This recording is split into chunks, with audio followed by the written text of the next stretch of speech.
Word can keep track of changes made to a document, marking the text that is added, known as insertions, or the text that's removed, known as deletions. Sometimes this is helpful when you're working alone, but it's especially helpful when someone else is editing your document. You can see what changes are made, and you have the option to accept or reject those changes. Here's how it works. Here we've got our document. This is Treasure Island, and suppose we want to change the words in this song. We're going to change yo ho ho and a bottle of rum to a bottle of milk. The first thing to do if you want to track changes in a document is to go up here to the Review tab and then turn on the Track Changes. Just by clicking that button, you can see it has a few different options in here, but Track Changes is the one that you want to toggle on, and this will be highlighted if you're tracking the changes.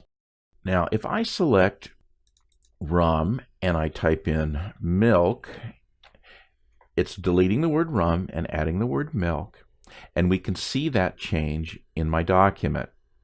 I can do the same thing down here. So now we have two edits in the document, and we can see them. Now, if we find it difficult to work in that view, what you can do is go up here to the display in the tracking group here, this display menu, and choose Final, and then it just shows us the change that we've made. When we see Final and Markup, it shows us the change with the edit in place, both the text that's deleted and then the text that's inserted is underlined. We get the little bar along the side here to show if you're quickly scanning a page, you can see where the edits are.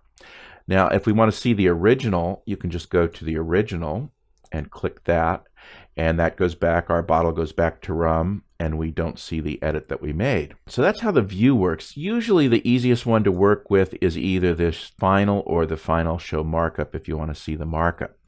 Suppose somebody had made changes to this document and I want to see what changes they've made.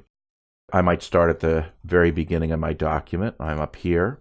Then I go to my changes list and I could click on Next, and it will jump to the first edit and display it for me. I can see the deleted word and the added word, and I can accept or reject that change. So if I click Accept, it goes ahead and it makes that change. It removes the deleted word, and if I click Accept for the changed word, so it officially accepted that, and my text has changed permanently. That edit will no longer show on the tracked changed list.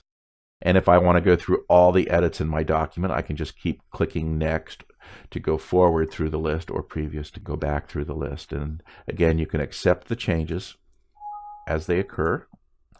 And that's the way it works. I'm going to undo here, put my changes back. Now, in this view, you can see the markup in the document. You can also see the reviewing pane will show the markups too.